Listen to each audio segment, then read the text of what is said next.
o último capítulo, 1 Coríntios 16. E estamos terminando mais um livro. E um livro muito bom. Difícil, né? Mas bom. Capítulo 16 são mais coisas práticas para essa igreja. A gente vai tentar ir bem rápido nesses versículos, e tem um versículo que eu quero gastar mais tempo, então a gente vai voltar e gastar um pouco mais de tempo em versículo 9. Então eu vou passar rápido na primeira vez e no final eu volto para isso, porque é onde eu quero gastar mais tempo, porque eu acredito que vai ser um bom começo para 2 Coríntios, que a gente vai estudar depois. 2 Coríntios, ele fala bastante sobre a dificuldade no ministério. Então, a gente vai preparar essa mensagem com algumas ideias aqui, de 16:9. Então, vamos começar aqui, 1 Coríntios 16, e vamos já começar com versículos 1 ao 4.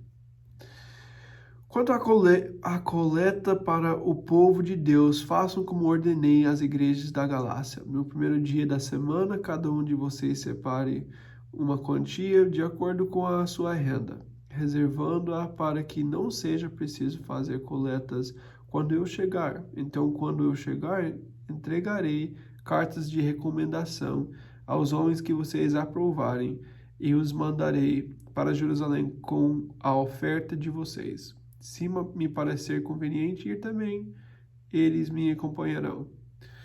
Então, Paulo fala aqui sobre algo que ele vai fazer quando ele vai. Ele está fazendo planos de ir para lá. Ele fala sobre isso nos próximos versículos depois disso. Mas quando ele pediu para separar dinheiro, uma oferta, para mandar para Jerusalém.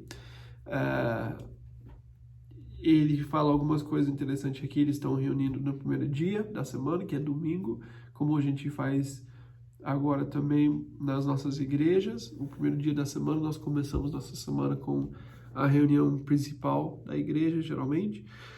Eles separavam um dinheiro para dar para Deus, né? E para dar uma oferta, e isso é bíblico. No Novo Testamento eles não falam 10%, mas ele fala que de acordo com a sua renda. A gente vai ver mais sobre isso no próximo livro. A gente vê um pouco nesse também, que quem está fazendo o ministério merece receber do ministério. E a gente vai falar mais sobre isso no próximo livro. Mas ele fala que existe uma responsabilidade de dar, né? Isso de acordo com o que você recebe. Ele fala para fazer antes, porque ele não quer chegar no dia e ninguém tem dinheiro, ninguém pode dar nada, e eles não vão poder mandar uma oferta boa para a igreja de Jerusalém. É interessante que a igreja de Jerusalém está sofrendo, primeiro porque eles fizeram algo no início da igreja que não deu muito certo. Esse é um estudo para o livro de Atos, não para o nosso tempo aqui, mas eles começaram, todo mundo sair do seu trabalho, vender tudo que tinha, porque era um momento especial na história da igreja. Então, as pessoas que foram para Jerusalém para a festa de Páscoa acabaram ficando, porque milhares de pessoas receberam Jesus. E a igreja começou, as pessoas não voltaram para casa, ficaram em Jerusalém. Quem não tinha trabalho, não tinha dinheiro, precisava de ajuda. Quem tinha casa, quem tinha dinheiro, vendia o que tinha para ajudar todo mundo. Foi bem legal, porque a igreja no início abriu mão do que tinha para abençoar todos. E foi muito bom para isso acontecer naquele tempo. Mas isso não funcionou por muito tempo, porque não tem como funcionar por muito tempo. Os que não estavam trabalhando estavam recebendo dinheiro, mas o dinheiro tem que vir de algum lugar. Tem que ter pessoas trabalhando, tem que ter pessoas ganhando dinheiro para dar dinheiro. Então, não funcionou muito bem. essa coisa que eles fizeram no início da igreja. Então agora, só alguns anos depois, a igreja de Jerusalém está sem dinheiro. Gastou todo o dinheiro para ajudar todo mundo, agora ninguém tem casa, ninguém tem dinheiro, todo mundo está com problemas por causa dessas coisas que aconteceram no início da igreja. E agora a igreja de Jerusalém está sofrendo. Paulo viu isso como oportunidade, porque a igreja, os judeus que receberam Jesus ainda pensavam que era melhores, eles tinham orgulho em ser de Israel, ser judeus, o povo escolhido de Deus, e eles pensaram que era melhores do que os gentios eram menos, e existia esse orgulho na igreja de Jerusalém. Agora, Paulo viu o que estava acontecendo com os gentios, o avivamento que aconteceu, e ele pensou, eu preciso unir os judeus e os gentios. Como que eu posso fazer isso? Como que eu posso unir esses dois grupos? E ele pensou em dinheiro. Dinheiro é uma boa forma de unir pessoas. Ele pensou, os gentios têm dinheiro e eles podem ajudar os judeus que não têm dinheiro para mostrar que nós somos que nós fazemos parte com vocês. Então a gente vai abrir mão daquilo que nós temos para ajudar vocês que são nossos irmãos e têm necessidade. Então Paulo pensou nessa ideia de mandar uma oferta para a igreja de Jerusalém no nome dos gentios e trazer unidade para a igreja. Paulo é muito inteligente, é muito legal que ele pensou sobre isso, ele quer trazer unidade, ele não só prega sobre isso, mas ele buscou isso de uma forma prática, e é bem legal que Paulo viu essa oportunidade. Então ele vai levar essa oferta para a igreja, ele falou que eles podem chamar algumas pessoas para ir juntos, mas que eles precisam fazer esse sacrifício, eles precisam separar esse dinheiro para ter pronto quando ele vem para a igreja novamente, né? Então vamos continuar aqui, versículo 5, depois de passar pela Macedônia, irei visitá-los, já que passarei por lá. Talvez eu permaneça com vocês durante algum tempo, ou até mesmo passe o inverno com vocês, para que me ajudem na viagem aonde quer que eu vá. Desta vez não quero apenas vê-los e fazer uma visita de passagem, espero ficar algum tempo com vocês, se o Senhor permitir. Mas permanecerei em Éfeso até o Pentecoste, porque se abriu para mim uma porta ampla e promissora, e há muitos adversários. Então Paulo fala sobre os planos, ele vai visitar a igreja, pelo menos ele planeja visitar a igreja, não vai acontecer como ele pensava, ele já fala esses planos, ele vai para a Macedônia, então ele vai passar por lá, ele pode ter esse tempo, talvez ele passe o inverno com eles, eles podem ser uma ajuda para o Paulo também, ele falou que ele espera não ficar só alguns dias só de passagem, mas ele quer ficar um tempo com eles, mas ele fala, se o Senhor permitir, no final do versículo 7, se o Senhor permitir, ele sabe que ele fez planos, mas é Deus que tem que fazer isso acontecer, acaba não acontecendo, ele não vai conseguir fazer o que ele está falando aqui em 1 Coríntios 16, e parece que a igreja vai reclamar disso, vão reclamar para ele porque ele falou algo e não cumpriu o que ele tinha falado. E segundo Coríntios, ele vai ter que lidar com isso por causa da reclamação da igreja. Então, segundo Coríntios, a gente vai ver a resposta dele para a igreja que reclamou porque ele não foi. E é por isso que eles pensavam que ele ia, porque ele falou aqui que ele ia se o Senhor permitir, mas o Senhor não permitiu, então ele não conseguiu e a porta não se abriu para isso. Mas ele falou que tem uma porta aberta, mas tem muitos adversários, aqui no versículo 9. Vamos voltar para essa ideia, vamos continuar aqui para o versículo 10. Se o Timóteo for, tome providências para que ele não tenha nada que temer enquanto estiver com vocês, pois ele trabalha na obra do Senhor, assim como eu. Portanto, ninguém o despreze. Ajude-no a prosseguir viagem em paz, para que ele possa voltar a mim. eu estou esperando com os irmãos. Então, Paulo fala sobre Timóteo, que é um jovem, Paulo vai chamar ele do filho da fé, na fé, é uma pessoa que Paulo discipulou, que Paulo trabalhou com ele, preparou ele para pastorear a igreja, que ele tem as cartas, né, que ele escreveu, que Paulo escreveu para o Timóteo, e é um amigo, é alguém que está servindo no ministério, e Paulo fala, você precisa encorajar essas pessoas. Se existe alguém que está trabalhando no ministério, o ministério é cansativo, o ministério é difícil, e quem está fazendo o ministério pode ficar desencorajado igual a qualquer outra pessoa, e muitas vezes quem está no ministério sente que precisa ser forte para todo mundo, precisa ser forte para os outros, porque eu preciso ajudar todo mundo que está com dificuldade, então eu não posso ter dificuldade. Nós, o corpo de Cristo, precisamos encorajar as pessoas que estão fazendo a obra de Deus. Existe uma luta espiritual, que a gente já vai falar sobre isso, muito grande para todos que estão no ministério. Satanás quer parar a obra do ministério. Então nós precisamos ter nossos olhos abertos para ver que é uma batalha espiritual e essas pessoas que deram suas vidas para servir a igreja, servir Jesus, fazer o ministério, precisam ser encorajados. E Paulo fala aqui, quando Timóteo vai, vocês precisam encorajar ele, precisam abençoar ele, ajudar ele a continuar em paz na viagem, para que ele pode voltar, e Paulo vai precisar dele depois. Então, use o seu tempo com Timóteo, com sabedoria, para abençoar ele precisa ser encorajado. E como nós precisamos fazer isso também, se nós conhecemos pessoas no ministério, precisamos encorajar essas pessoas, eles precisam de encorajamento.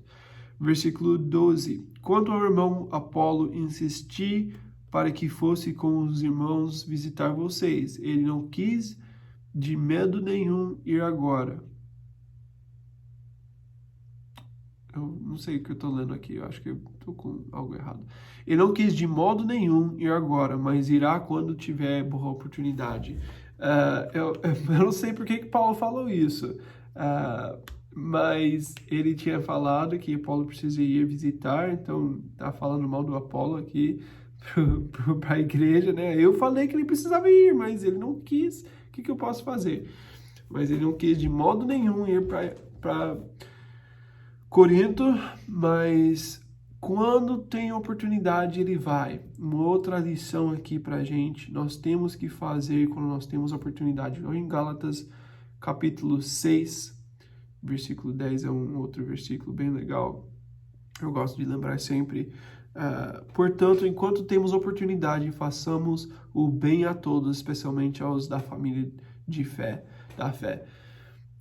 Quando nós temos oportunidade, se Deus está te dando a oportunidade, você precisa fazer o bem. Você não precisa fazer tudo, porque você não pode fazer tudo. Você não é capaz de fazer tudo, né? Você tem tantas necessidades no mundo, a gente não pode ser a resposta para tudo. Mas qual é a oportunidade que Deus te deu? Apolo entendeu que ele não pode fazer isso. E ele teve que falar não. Nós podemos falar que eu não posso fazer o que Deus não me deu a oportunidade de fazer. Se não existe oportunidade, eu não preciso sentir pressão. Mas se eu tenho oportunidade para fazer algo, Deus me deu essa oportunidade, talvez eu precise ser a resposta. E eu preciso olhar para isso. Não sentir peso quando Deus não abriu a porta, mas quando Deus me deu a oportunidade, eu preciso ser fiel com isso. E olhar para as oportunidades que Deus me deu. Versículo 13, estejam vigilantes, mantenham-se firmes na fé, sejam homens de coragem, sejam fortes, façam tudo com amor. Então a gente precisa ter nossos olhos abertos, nós precisamos continuar na fé, precisamos ter coragem e ser fortes. A gente podia gastar horas falando sobre essas coisas, são as últimas palavras de Paulo, então são coisas bem ricas, mas também eu não quero gastar muito tempo nisso, porque eu quero falar de outras coisas, mas nós precisamos ter nossos olhos abertos. Ele está dando essas últimas palavras para a igreja. Antes de terminar a carta, ele fala, estejam vigilantes, vocês precisam ficar olhando, vocês precisam entender os tempos que estão vivendo, vocês precisam olhar para a sua própria vida e ver se existe algo errado na sua vida, você precisa olhar para a igreja e cuidar da igreja de Cristo, você precisa olhar para as pessoas que estão sofrendo, vocês precisam olhar no mundo que está acontecendo, vocês precisam prestar atenção e ver tudo pensando na eternidade. Precisam continuar firmes na fé. É muito fácil, a gente falou no último capítulo, como é fácil a gente começar a ser tão intelectual que a gente esquece do relacionamento, da simplicidade do evangelho. Nós precisamos ser firmes na fé e não esquecer o que é mais importante. Nós precisamos ser homens de coragem, de não ter medo de seguir Jesus, não ter medo de fazer o que Deus está chamando, de não ter medo de fazer coisas grandes, de continuar para frente nessa vida espiritual, nessa batalha espiritual que a gente tem. Nós precisamos avançar, então nós precisamos ter coragem, nós precisamos ser fortes. A batalha espiritual é muito grande, então a gente precisa ser forte para continuar lutando nessa batalha espiritual. E principalmente, façam tudo com amor. A gente precisa, como a gente aprendeu em capítulo 13, não importa se a gente está fazendo muitas coisas, se a gente não tem amor, não está produzindo nada. Então, temos que fazer tudo com amor. Versículo 15. Vocês sabem que os da casa de Estéfanas foram o primeiro fruto da Acaia e que eles têm se dedicado ao serviço dos santos. Recomendo, irmãos, que se submetam a pessoas como eles e a todos os que cooperam e trabalham conosco. Alegrei-me com a vinda de Estéfanas, Fortunato e Acaico, porque eles supriram o que estava faltando da parte de vocês. Eles trouxeram alívio ao meu espírito e ao de vocês também. Valorizem homens como eles.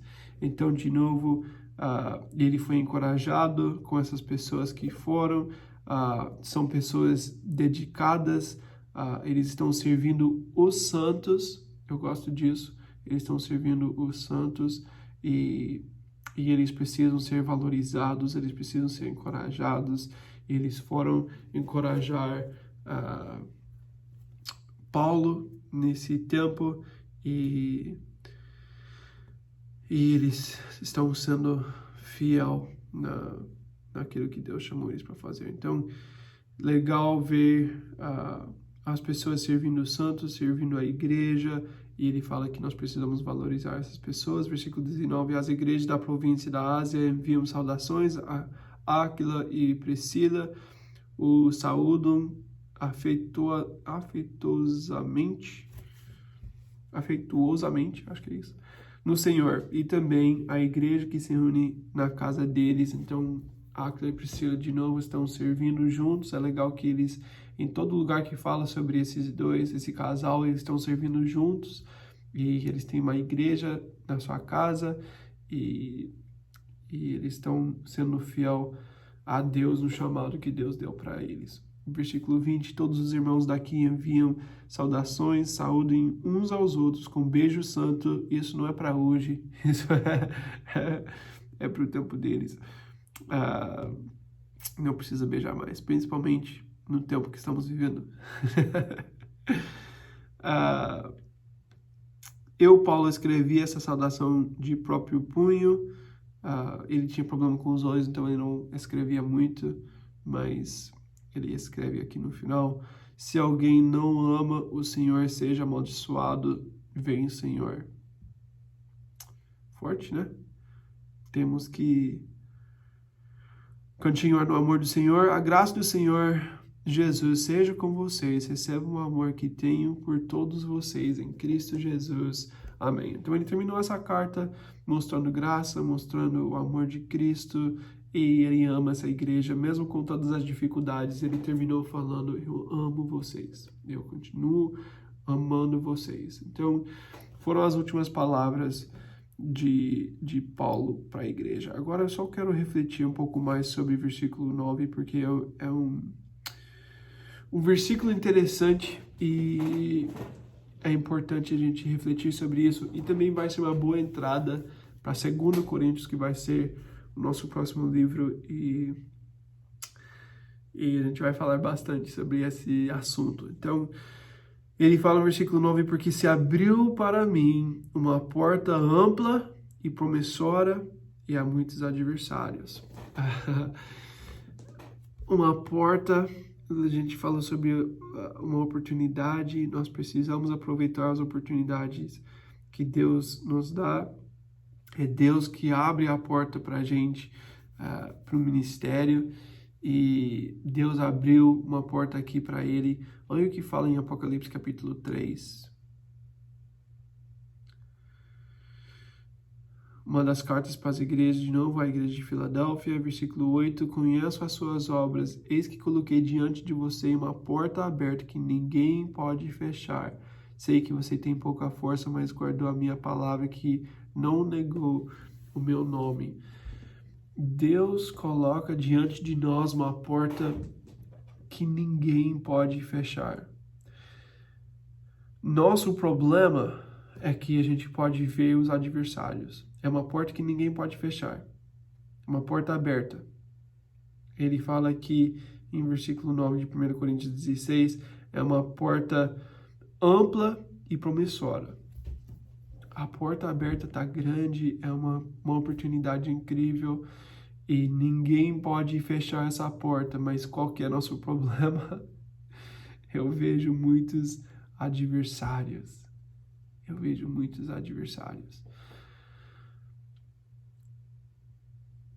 Nós temos um inimigo. Nós estamos numa batalha espiritual.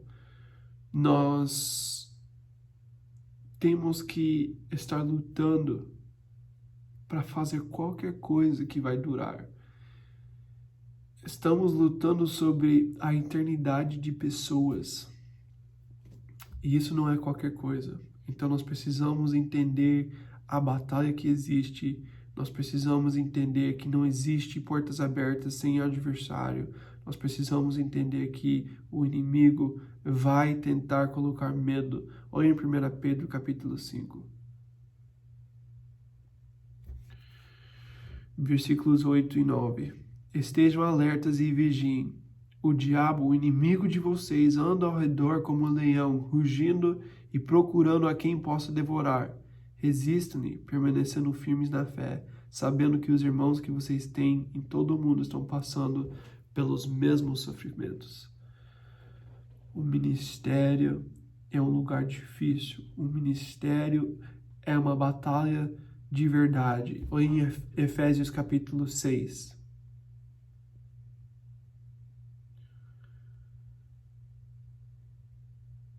Efésios capítulo 6, versículo 10, começando no versículo 10. Finalmente fortaleçam-se no Senhor e no seu forte poder, vistam toda a armadura de Deus para poderem ficar firmes contra as ciladas do diabo.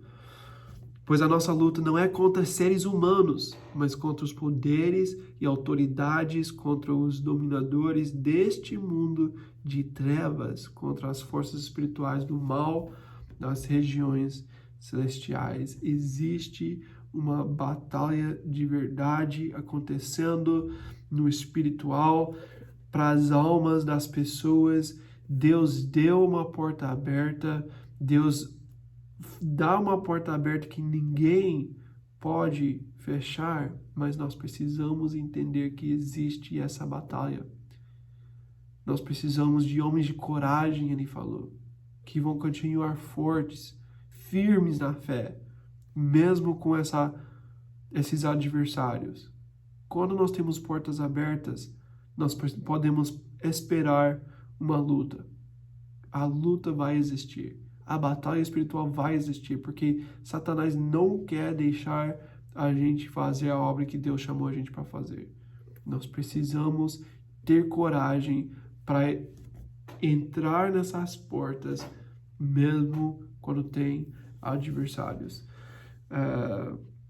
Muitas vezes, quando nós pensamos sobre o chamado de Deus para as nossas vidas, ou onde Deus está guiando, a prova para a gente, muitas vezes, é que eu tenho paz. Às vezes Deus dá paz, principalmente Ele dá paz onde a paz não faz sentido. Existe uma paz que é além do nosso entendimento, mas às vezes quando você tem uma porta aberta, o que você está vendo não é paz. O que você está vendo é adversários. Isso não significa que é uma porta fechada, porque muitas vezes Deus vai mostrar o que está na frente dessa porta para a gente estar preparado para a batalha quando a gente está indo. Em 2 Coríntios é o livro que ele vai falar mais sobre o ministério. 2 Coríntios é um livro incrível, a gente vai sofrer, a gente vai sofrer bastante no livro de 2 Coríntios. Mas ele vai falar sobre o ministério e o sofrimento que existe no ministério. Eu vou ler alguns versículos aqui do livro de 2 Coríntios. Então, vem comigo, vamos abrir em 2 Coríntios capítulo 1. Eu vou falando os versículos, tenta abrir e ver o que Paulo fala sobre o ministério aqui em 2 Coríntios. Capítulo 1, começando no versículo 5. Pois assim como os sofrimentos de Cristo transbordam sobre nós, também por meio de Cristo transborda a nossa consolação. Se somos atribulados, é para a consolação e salvação de vocês. Se somos consolados, é para a consolação de vocês, e a qual dá paciência para suportarem os meus sofrimentos que nós estamos padecendo. E nossa esperança em relação a vocês está firme, porque sabemos que da mesma forma que vocês participam dos nossos sofrimentos, participam também da nossa consolação. Então Paulo fala, eu vou sofrer para que vocês podem ser consolados. O meu sofrimento significa que você pode receber. Então eu estou pronto para sofrer, para poder levar as boas novas a você. Você vai ser consolado, mas eu vou sofrer. Versículo 8 do mesmo capítulo. Irmãos, não queremos que vocês desconheçam as tribulações que sofremos na província da Ásia, as quais foram muito além da nossa capacidade de suportar. Lembra que falamos sobre ele não vai dar tentação mais do que você pode suportar? Aqui ele fala do sofrimento, aqui foi muito além da nossa capacidade de suportar, a ponto de perdermos a esperança da própria vida. Isso significa que a gente pensa que a gente vai morrer. Eu penso que eu não vou sair dessa provação, dessa dificuldade. Versículo 9. De fato, já tínhamos sobre nós a sentença de morte, para que não confiássemos em nós mesmos, mas em Deus que ressuscita os mortos. O sofrimento que era tão forte que eles pensavam que ia morrer, mas que Deus ressuscita os mortos. Então não vou perder a esperança. Estavam pensando que ia morrer no ministério, mas continuaram por causa da fé que tinham em Jesus. 2 Coríntios capítulo 4. 2 Coríntios capítulo 4 e versículo 7. Vou ler de 7 a 12. Mas temos esse tesouro em vaso de barro, para mostrar que o poder que a todo exige provém de Deus e não de nós. De todos os lados somos pressionados, mas não desanimados. Ficamos perplexos, mas não desesperados. Somos perseguidos, mas não abandonados. Abatidos, mas não destruídos. Trazemos sempre em nosso corpo o morrer de Jesus, para que a vida de Jesus também seja revelada em nosso corpo. Pois nós que estamos vivos somos sempre entregues à morte por amor a Jesus, para que a sua vida também se manifeste em nosso corpo mortal, de modo que em nós a tua morte, mas em vocês a vida. Falei que 2 Coríntios vai ser um pouco difícil. Em nós a tua morte, mas em vocês a vida. O ministério é isso. Eu tenho uma porta aberta, mas tem muitos adversários. Em nós a tua morte, mas em vocês a vida. Eu vou sofrer para que vocês podem receber. Eu vou ter esses momentos de dificuldades porque tá fazendo algo na vida de vocês. Vamos ver capítulo 6 de 2 Coríntios. Versículo 3. 6:3, eu vou ler até versículo 10. Não damos motivo de escândalo a ninguém, em circunstância alguma, para que o nosso ministério não caia em descrédito. Ao contrário, como servos de Deus, recomendamos-nos de todas as formas, em muita perseverança, em sofrimentos, privações e tristezas, em açoites, prisões, tumultos, em trabalhos árduos, noites sem dormir e jejuns, em pureza, conhecimento, paciência e bondade no Espírito Santo e no amor sincero, na palavra da verdade e no poder de Deus, com as armas da justiça, quer de ataque, quer de defesa, por honra e por desonra, por difamação e por boa fama, tidos por enganadores, sendo verdadeiros, como desconhecidos, apesar de bem conhecidos, como se estivéssemos morrendo, mas eis que vivemos, espancados, mas não mortos, entristecidos, mas sempre alegres, pobres, mas enriquecidos, mas enriquecendo muitos outros, nada tendo, mas possuindo tudo. Eu não tenho nada, mas eu tenho tudo. A gente vai sofrer no ministério, mas a gente está oferecendo vida para as pessoas. A gente está dando algo que ninguém pode tirar. Capítulo 11 de 2 Coríntios, começando no versículo 23. 2 Coríntios 11, 23 a 30. São eles servos de Cristo? Estou fora de mim para falar dessa forma. Eu ainda mais, trabalhei muito mais, fui encarcerado mais vezes, fui açoitado mais severamente, exposto à morte repetidas vezes. 5 vezes recebi dos judeus 39 açoites, 3 vezes fui golpeado com varas, 1 vez apedrejado, 3 vezes sofri naufrágio. Não entro num barco com Paulo. Passei uma noite e um dia exposto à fúria do mar. Estive continuamente viajando de uma parte a outra. Enfrentei perigos nos rios, perigos de assaltantes, perigos de meus compatriotas, perigos dos gentios, perigos na cidade, perigos no deserto, perigos no mar e perigos dos falsos irmãos. Trabalhei arduamente, muitas vezes fiquei sem dormir, passei fome e sede e muitas vezes fiquei em jejum, suportei frio e nudez. Além disso, enfrento diariamente uma pressão interior, a saber, a minha preocupação com todas as igrejas. Quem está fraco? Que eu não me sinto fraco? Quem não se escandaliza? Que eu não me queimo por dentro? Se devo orgulhar-me, que seja nas coisas que mostram minha fraqueza. Paulo está pronto para sofrer, para poder levar o evangelho para as pessoas. Capítulo 12, o último aqui de 2 Coríntios. 2 Coríntios 12, versículo 7.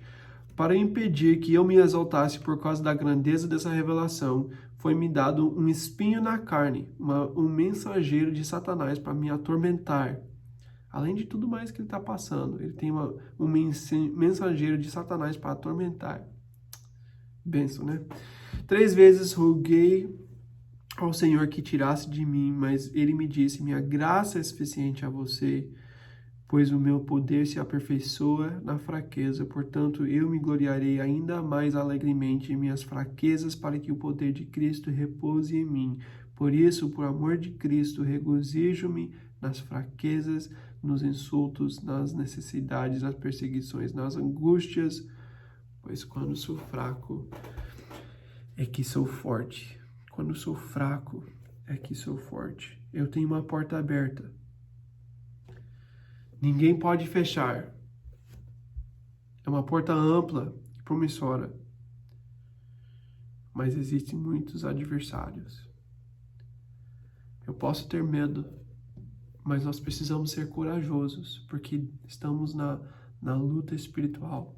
Estamos enfrentando um inimigo, porque Deus quer parar a obra. Deus não. Satanás quer parar a obra de Deus em nossas vidas e no mundo.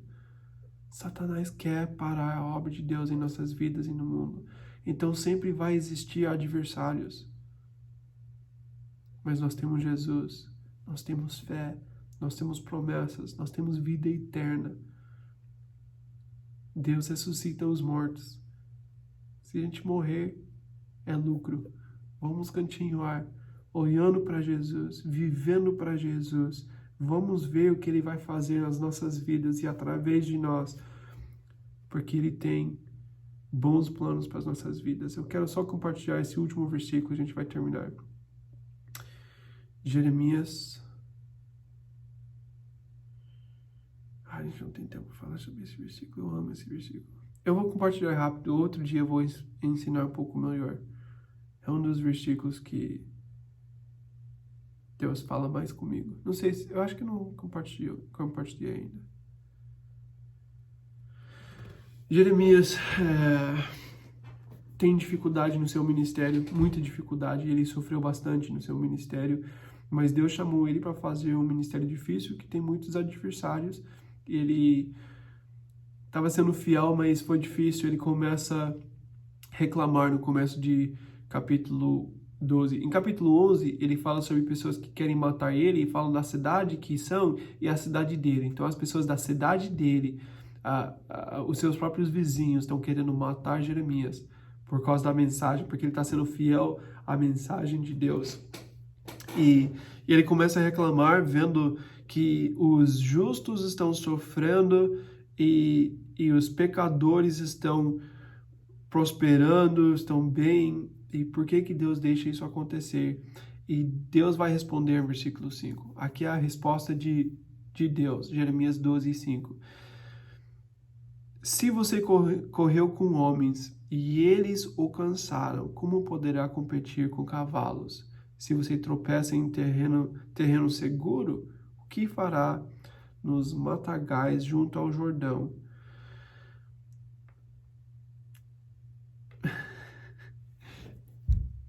Não sei se é encorajamento esse versículo. Deus fala para Jeremias.